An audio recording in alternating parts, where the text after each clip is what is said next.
Hello दोस्तों, गगन ICS में आपका स्वागत है। आज के वीडियो में हम एक महत्वपूर्ण अंतर्राष्ट्रीय संगठन पर बात करेंगे जिसका नाम है संयुक्त राष्ट्र संघ, यूनाइटेड नेशन ऑर्गेनाइजेशन यूएनओ।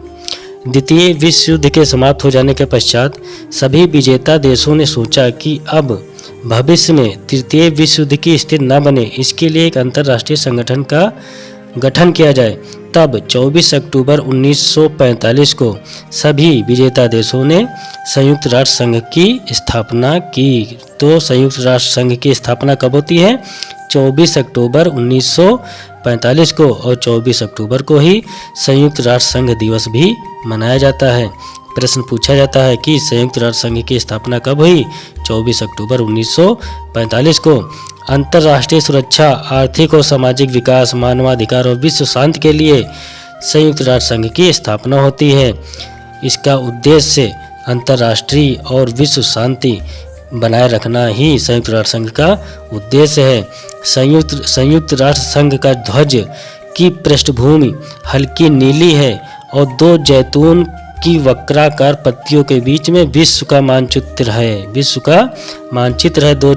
दो जैतून की वक्राकार पत्तियों के बीच में चित्र में साफ दिख रहा है कि दो जैतून की पत्तियां हैं जिनके बीच में विश्व का मानचित्र है, जिसे संयुक्त राष्ट्र संघ का ध्वज कहा जाता है। संयुक्त राष्ट्र संघ का मुख्यालय न्यूयॉर्क के मैनहट्टन द्वीप पर है, जो अमेरिका में पड़ता है। कहाँ पर है? न्यूयॉर्क में। प्रश्न पूछा जाता है यूएनओ का मुख्यालय कहाँ है? न्यूयॉर्क में है, मैनहट्टन द्वीप पर। संयुक्त राष्ट्र संघ में कुल 193 सदस्य देश हैं। कितने? 193 सदस्य देश हैं, जिसमें सबसे अंतिम में दक्षिणी सूडान कब? 11 जुलाई 2011 को 193वें सदस्य देश के रूप में दक्षिणी सूडान संयुक्त राष्ट्र संघ में शामिल होता है। संयुक्त राष्ट्र संघ की दो कार्यकारी भाषाएं हैं, अंग्रेजी और फ्रेंच। संघ की जितनी भी कार्यवाही होती है सब अंग्रेजी और फ्रेंच भाषा में होती है। इसके अतिरिक्त अन्य 4 अधिकृत भाषाएं भी हैं संयुक्त राष्ट्र संघ की। कौन सी हैं? अरबी, रूसी, स्पेनिश और चीनी। संयुक्त राष्ट्र संघ के वर्तमान महासचिव कौन है? एंटोनियो गुटेरस संयुक्त राष्ट्र संघ के वर्तमान महासचिव हैं। इनकी नियुक्ति 1 जनवरी 2022 को, कब? 1 जनवरी 2022 को हुई और इनका कार्यकाल अगले 31 दिसंबर 2026 तक रहेगा। इससे पूर्व पहली बार एंटोनियो गुटेरस 1 जनवरी 2017 को संयुक्त राष्ट्र संघ के महासचिव नियुक्त हुए थे, जिनका कार्यकाल 31 दिसंबर 2025 तक रहा। अब 1 जनवरी 2022 को ये दूसरी बार संयुक्त राष्ट्र संघ के महासचिव नियुक्त हुए हैं। एंटोनियो गुटेरस इम्पोर्टेंट है, 2 बार ये महासचिव नियुक्त हुए हैं संयुक्त राष्ट्र संघ के, इसलिए इम्पोर्टेंट प्रश्न बन जाता है। एंटोनियो गुटेरस संयुक्त राष्ट्र संघ के वर्तमान महासचिव हैं। संयुक्त राष्ट्र संघ के संविधान चार्टर में 111 अनुच्छेद और 19 अध्याय हैं। कितने? 111 अनुच्छेद और 19 अध्याय। आगे बात करते हैं संयुक्त राष्ट्र संघ के अंगों के नाम। बहुत इंपॉर्टेंट टॉपिक है, यहाँ से प्रश्न पूछे जाते हैं। संयुक्त राष्ट्र संघ के कुल 6 अंग हैं। कितने? 6 अंग हैं। हम सभी पर एक एक करके बात करते हैं। पहला अंग है महासभा, जनरल असेंबली।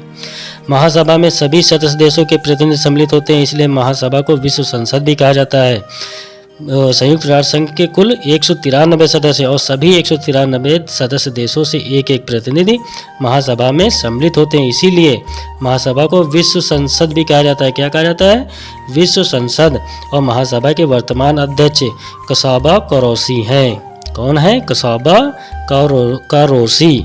अगला अंग है सुरक्षा परिषद। बहुत इंपॉर्टेंट है, यहाँ से प्रश्न पूछा ही जाता है। सुरक्षा परिषद संयुक्त राष्ट्र संघ का बहुत ही महत्वपूर्ण अंग है। इसे संयुक्त राष्ट्र संघ की कार्यपालिका भी कहा जाता है। क्या? कार्यपालिका। सुरक्षा परिषद को संयुक्त राष्ट्र संघ की कार्यपालिका भी कहा जाता है। सुरक्षा परिषद में कुल 15 सदस्य होते हैं। इंपॉर्टेंट है, नोट करना। कितने होते हैं? 15 सदस्य, जिनमें 5 स्थायी सदस्य होते हैं और 10 अस्थायी। सुरक्षा परिषद के 15 सदस्यों में 5 स्थायी सदस्य होते हैं और 10 अस्थायी सदस्य होते हैं। ये जो 10 अस्थायी सदस्य होते हैं इनका कार्यकाल 2 वर्षों के लिए होता है और 5 स्थायी सदस्य तो परमानेंट ही हैं। 5 स्थायी सदस्य कौन कौन से हैं? रूस, अमेरिका, ब्रिटेन, फ्रांस, चीन। पूछा जाता है प्रश्न 5 स्थायी सदस्यों के नाम बताइए, या कोई एक दे देगा, पूछेगा इसमें से कौन स्थायी सदस्य है, उसको मार्क करना होता है। तो 5 स्थायी सदस्य नोट कर लीजिए कौन कौन से हैं? रूस, अमेरिका, ब्रिटेन, फ्रांस और चीन, ये स्थायी सदस्य हैं। और 10 अस्थायी सदस्य वो 2-2 वर्ष के पश्चात चेंज हुआ करते हैं। और जो स्थायी सदस्य हैं सुरक्षा परिषद के, जो स्थायी सदस्य उनको वीटो पावर प्राप्त है। पूछा जाता है प्रश्न वीटो पावर किसको प्राप्त है? स्थायी सदस्यों को, जिनमें रूस, अमेरिका, ब्रिटेन, फ्रांस और चीन है। सुरक्षा परिषद का कार्य अंतर्राष्ट्रीय शांति और सुरक्षा बनाए रखना है। अंतर्राष्ट्रीय शांति और सुरक्षा बनाए रखना का कार्य सुरक्षा परिषद का है और सुरक्षा परिषद के 5 स्थायी सदस्यों को वीटो पावर प्राप्त है। अगला अंग है आर्थिक एवं सामाजिक परिषद, इकोनॉमिक एंड सोशल काउंसिल। आर्थिक एवं सामाजिक परिषद के सदस्यों की संख्या 54 है। कितनी है? 54 है। आर्थिक एवं सामाजिक परिषद के कुल सदस्यों की संख्या 54 है और इनका कार्यकाल 3 वर्ष के लिए होता है। यह एक अस्थायी संस्था है जिसके 1/3 सदस्य प्रति वर्ष कार्य मुक्त हो जाते हैं। 54 सदस्य हैं जिनका कार्यकाल 3 वर्ष होता है और इसके 1/3 सदस्य प्रति वर्ष कार्य मुक्त होते रहते हैं आर्थिक एवं सामाजिक परिषद के। और इसका उद्देश्य क्या है? अंतर्राष्ट्रीय आर्थिक और सामाजिक क्रियाकलापों के लिए उत्तरदायी होना। जितने भी अंतर्राष्ट्रीय आर्थिक और सामाजिक क्रियाकलाप होती है उनके लिए उत्तरदायी कौन होता है? आर्थिक एवं सामाजिक परिषद। यूनेस्को, यूनिसेफ सब जो है आर्थिक एवं सामाजिक परिषद के द्वारा ही संचालित होती हैं। संयुक्त राष्ट्र संघ का अगला अंग है अंतर्राष्ट्रीय न्यायालय। अंतर्राष्ट्रीय न्यायालय की स्थापना 3 अप्रैल 1946 को होती है। कब होती है? 3 अप्रैल 1946 को। कहाँ होती है? हेग, नीदरलैंड में। नीदरलैंड के शहर हेग में 3 अप्रैल 1946 को अंतर्राष्ट्रीय न्यायालय की स्थापना होती है। अंतर्राष्ट्रीय न्यायालय में न्यायाधीशों की संख्या 15 है। कितनी है? 15 संख्या है। अंतर्राष्ट्रीय न्यायालय में 15 न्यायाधीश है और इनका कार्यकाल 9 वर्षों के लिए होता है। अगला अंग है न्यास परिषद, ट्रस्टीशिप काउंसिल। न्यास परिषद में कुल 12 सदस्य हैं। कितने? 12 सदस्य न्यास परिषद में हैं। अगला अंग है सचिवालय। सचिवालय संयुक्त राष्ट्र संघ का एक प्रशासनिक अंग है। कौन सा अंग है? प्रशासनिक अंग है। इम्पोर्टेंट है, पूछा जा सकता है। सचिवालय संयुक्त राष्ट्र संघ का एक प्रशासनिक अंग है जो प्रतिदिन के कार्यों का निष्पादन करवाता है। सचिवालय के कार्य हैं विश्व शांति, विश्व शांति के भंग होने की आशंका या सुरक्षा पर खतरे की संभावना पर सुरक्षा परिषद का ध्यान आकर्षित कराना। अगर विश्व शांति के भंग होने की आशंका है या सुरक्षा पर किसी प्रकार के खतरे की संभावना है तो सचिवालय सुरक्षा परिषद को इसके लिए आगाह करता है, उसका ध्यान इसकी ओर आकर्षित करता है। तो सुरक्षा सचिवालय का कार्य क्या है? विश्व शांति के भंग होने की आशंका हो या सुरक्षा पर खतरे की कोई संभावना हो तो सुरक्षा परिषद को अलर्ट कराए, इसकी ओर उसका ध्यान आकर्षित करे। ये सचिवालय का कार्य है। सचिवालय एक प्रशासनिक अंग है संयुक्त राष्ट्र संघ का।